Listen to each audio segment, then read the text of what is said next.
안녕하세요. 저는 이름은 김민기고요. 지금 타일 기술자고요. 경력은 6년 지나서 7년 차 되고 있습니다. 처음에 2007년에 워킹 비자로 1년 있다가 2008년부터 학생 비자로 계속 있었습니다. 제가 군대에서 항공 관제사였는데 항공 관제 특기를 다시 한국에서 살려보려고 워킹으로 1년 왔다가 여기 살아야겠다는 생각이 들어서 그 후부터 계속 쭉 살고 있습니다. 월 앤 플로어 타일링 서티피케이트 3가 있습니다. 2008년부터 학생 비자로 2014년까지 있는 와중에 그때 하나님께 기도 드리고 묻고 그럴 시기가 있었는데 그때 기도 응답으로 받은 것이 타일이었습니다.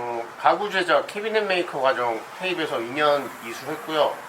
스포츠 레크레이션, 피트니스, 테니스 코칭, 비즈니스 코스 이수를 15년 1월까지 했습니다. 지금은 뭐 잘 적응해서 타일 일이 안 맞아가지고 처음에 되게 많은 시행착오를 겪고 정말 좀 싫어하는 후회라고 하는 것보다도 그냥 저랑 타일 일이 초창기에 안 맞으니까 이 일로 저를 인도하셨는지에 대해서 조금 되게 궁금한 건 있었어요. 좀 일하다 보면서 좀 제가 해결이 된 상태고요. 후회는 없습니다.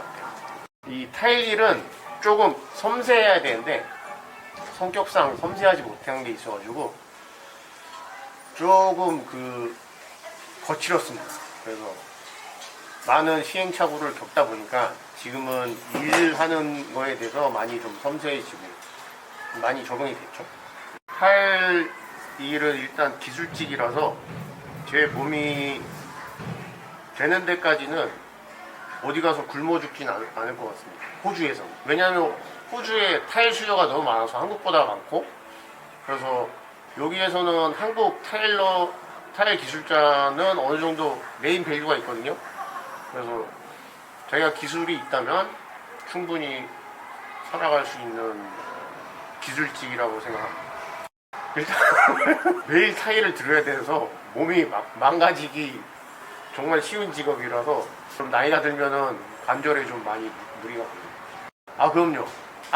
타일 사이즈에 따라서 필리하는데 글루 자체도 한 통씩 개서 들고 다니고 그러니까 한 몇 달 한다고 해서 이렇게 데미지가 쌓이진 않거든요. 근데 정말 오랫동안 몇 년 동안 하다 보면은 많이 몸에 무리가 가더라고요. 보람되는 거는 역시 그냥 타일링을 끝내고 제가 한 타일 한 대를 봤을 때 되게 깨끗하게 잘 나오면은 그리고 남들이 잘했다 라는 얘기를 했을 때 그때 가장 보람되죠. 만약에 호주에서 영주권을 생각하고 오시는 분이라면 타일 추천드리죠. 그게 나이가 젊으면 젊을수록 저는 좋다고 생각합니다. 지금 일은 많은데 기술자가 없어가지고 스폰서 이렇게 많이 해주려고 하거든요. 근데 사람들이 없으니까 인력 부족이 심해서 타일 학과 공부하셔서 스폰서 비자 받으셔가지고 영주권 생각하신 것도 좋은 방법이라고 생각합니다.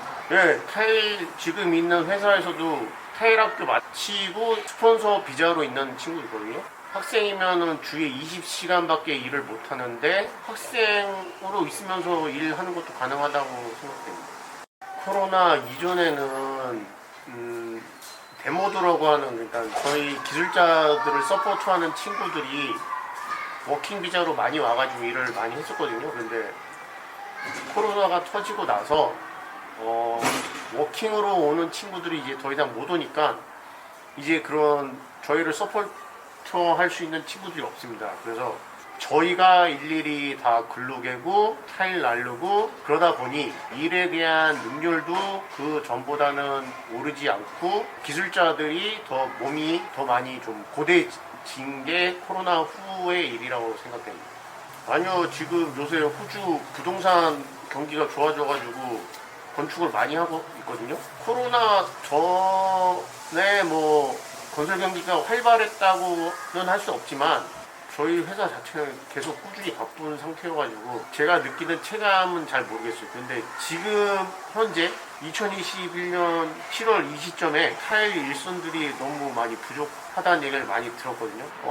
저는 본 적은 없는데 어느 회사에는 있다는 얘기를 들었습니다.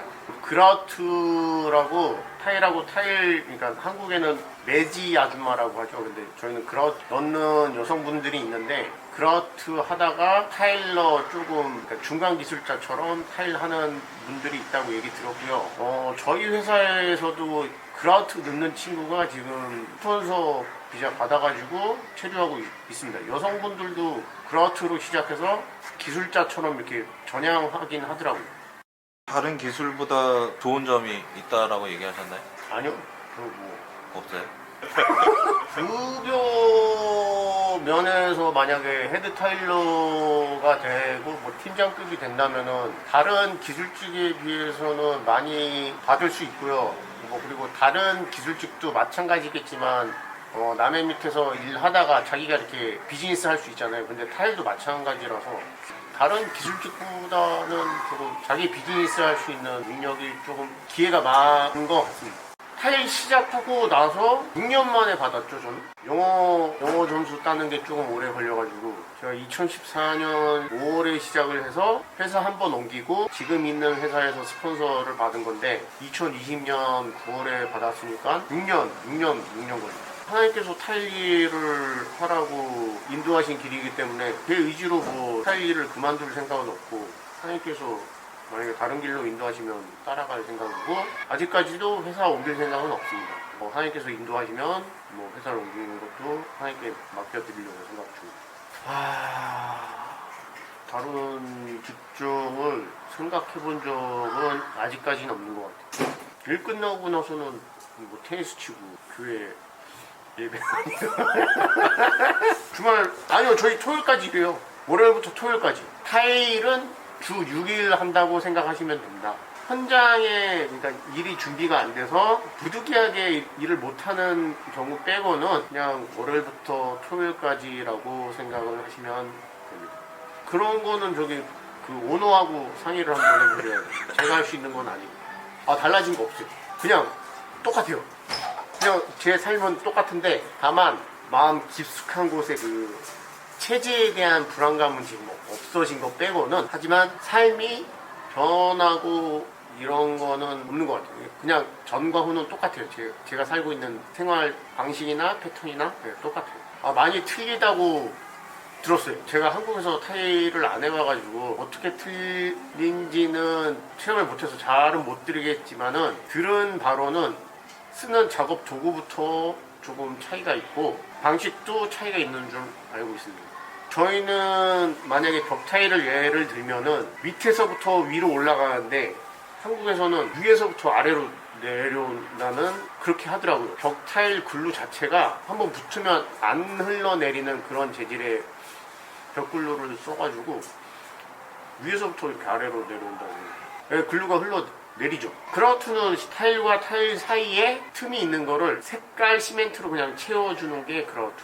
그러니까 갭을 없애주는. 장비는 다 개인이 사서 이용을 하고 회사에서 제공해주는 거는 소모품, 그라인더 날이나 아니면은 그라우트 스펀지 요 정도만 제공해주고 장비에 대한 거는 타일러 각자가 사서 씁니다.